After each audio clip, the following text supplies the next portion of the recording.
Assalamualaikum warahmatullahi wabarakatuh. Hai teman-teman, perkenalkan nama saya Yustika Faila Sufa, mahasiswi program S1 Akuntansi Universitas Islam Sultan Agung Semarang. Pada kesempatan kali ini, saya akan menjelaskan mengenai akuntansi keuangan menengah, materi piutang. Disimak baik-baik ya teman-teman. Baik, yang pertama kita akan belajar dulu mengenai pengertian piutang. Piutang merupakan klaim suatu perusahaan kepada pihak lain. Hampir semua entitas memiliki piutang kepada pihak lain, baik yang terikat atas transaksi penjualan atau pendapatan maupun piutang yang berasal dari transaksi lainnya. Sifat-sifat piutang itu ada dua. Yang pertama, piutang lancar. Piutang lancar memiliki jangka waktu tidak melebihi dari 1 periode akuntansi. Yang kedua, piutang tidak lancar. Piutang tidak lancar yaitu memiliki jangka waktu melebihi dari 1 periode akuntansi. Next, kita belajar tentang jenis-jenis piutang. Jenis-jenis piutang itu ada 3. Yang pertama, piutang usaha. Piutang usaha merupakan piutang yang terjadi karena adanya penjualan secara kredit. Hal ini muncul sebagai akibat dari kita melakukan pembelian barang atau jasa secara kredit, dan secara umum periode pembayarannya itu berkisar dari 1 sampai 2 bulan. Yang kedua, piutang wesel. Piutang wesel merupakan piutang yang memiliki bentuk fisik surat formal, di mana peminjam dapat melakukan pembayaran yaitu berkisar 2-3 bulan, di mana debitur dapat melakukan pembayaran 2-3 bulan dan tidak melakukan perpanjangan, maka dia tidak akan dikenakan bunga. Tetapi jika debitur itu melakukan permintaan perpanjangan pembayaran, maka akan dikenakan bunga sesuai dengan per bulan permintaan perpanjangannya tersebut. Yang ketiga yaitu piutang lain-lain atau others receivable. Others receivable atau piutang lain-lain ini memiliki cakupan atau sifat yang lebih luas. Antara lain yaitu piutang bunga, piutang gaji, kemajuan karyawan, dan restitusi pajak.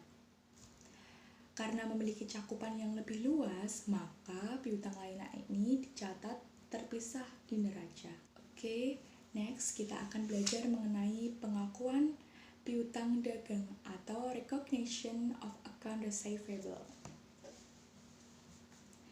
Dalam hal transaksi, jumlah piutang yang diakui tergantung dari harga pertukaran di antara kedua belah pihak.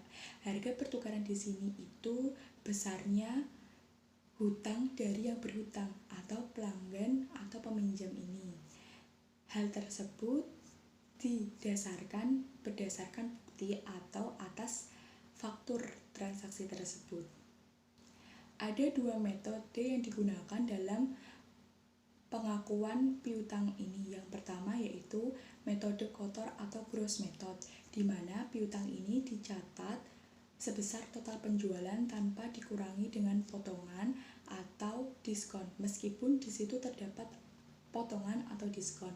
Yang kedua yaitu metode bersih atau net method, di mana metode ini piutang dicatat sebesar total penjualan dikurangi dengan potongan atau diskon. Untuk lebih pahamnya lagi, kita akan menerapkan pada contoh soal yang seperti ini ya teman-teman.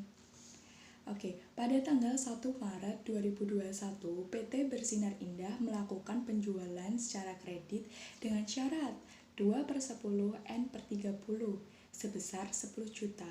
Bagaimana sih metode kotor atau metode bersih ini mencatatnya? Bagaimana jurnalnya? Oke, yang pertama metode kotor. Metode kotor ini kan tadi sudah kita pengertiannya itu dia piutang dicatat sebesar total penjualan tanpa dikurangi dengan potongan ataupun diskon. Maka pencatatan jurnalnya yaitu piutang dagang di debit dan penjualan di kredit sebesar 10 juta karena tanpa adanya potongan atau diskon. Selanjutnya untuk metode bersih itu tadi kan Pengertiannya bahwa piutang dicatat dari total penjualan dikurangi potongan atau diskon. Maka kita cari dulu potongannya itu berapa. Tadi ada syarat 2/10 N/30, berarti ada 2% diskon yang diberikan PT Bersinar Indah ini. Maka 10 juta dikali 2%, yaitu 200.000. Maka piutang dagangnya itu sebesar 9.800.000 dan penjualannya sebesar 9.800.000. Piutang dagang di debit 9.800.000, penjualan di debit sebesar 9.800.000. Oke, selanjutnya kita akan belajar mengenai penilaian piutang dagang.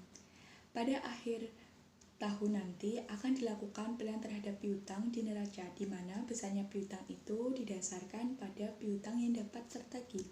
Nilai piutang yang dapat tertagih ini didapat dari jumlah piutang dikurangi dengan cadangan kerugian piutang. Ada dua metode yang dapat digunakan untuk melakukan penghapusan piutang. Yang pertama yaitu metode langsung. Metode langsung yaitu di mana kerugian piutang itu dicatat pada saat langganan tidak dapat membayar atau mengalami pailit. Yang kedua yaitu metode tidak langsung atau yang sering kita sebut dengan cadangan kerugian piutang atau allowance method, di mana kerugian piutang ini pada akhir periode akuntansi akan ditetapkan penaksiran. Berdasarkan metode ini, baik langganan itu dapat membayar atau tidak sanggup membayar, maka akan tetap dilakukan penghapusan piutang. Lebih jelasnya, yuk kita belajar di soal ini. Pada tanggal 30 Januari 2021, PT Bersinar Indah Jaya melakukan penjualan secara kredit sebesar 20 juta. Ternyata pada tanggal 30 Juni yang dapat tertagih hanya 18.500.000. Bagaimana jurnalnya? Jurnal untuk tanggal 30 Januari 2021 berarti kan kita melakukan penjualan, yaitu jurnalnya piutang dagang sebesar 20 juta di debit, penjualan di kredit sebesar 20 juta. Untuk tanggal 30 Juni itu kita menerima kas ya, berarti jurnal yang kita catat yaitu kas di debit sebesar 18.500.000 dan di kredit yaitu piutang sebesar 18.500.000.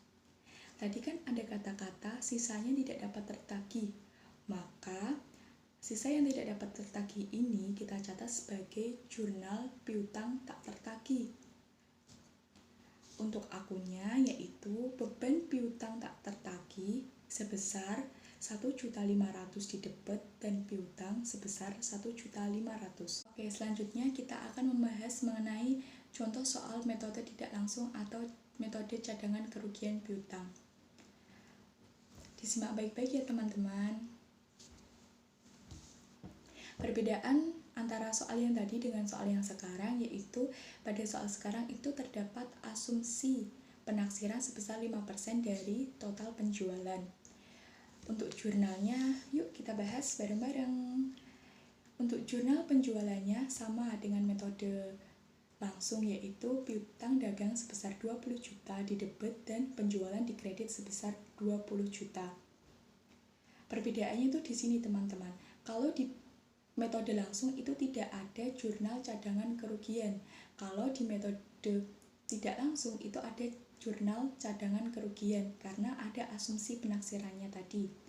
Untuk jurnalnya yaitu beban kerugian piutang sebesar 1 juta didapat dari asumsi cadangan 5% dikali total penjualannya. Dan jurnalnya yaitu beban kerugian sebesar 1 juta di debit dan cadangan kerugian piutang sebesar 1 juta di kredit. Untuk jurnal penerimaan kasnya yaitu kas di debit sebesar 18.500.000 dan piutang dagang sebesar 18.500.000. Untuk jurnal piutang tak tertagihnya itu sama dengan yang tadi, tapi akunnya di sini yang berbeda. Kalau yang tadi kan beban piutang tak tertagih, kalau yang di sini yaitu cadangan kerugian piutang cadangan kerugian piutang, yaitu sebesar 1.500.000 dan piutang dikredit sebesar 1.500.000.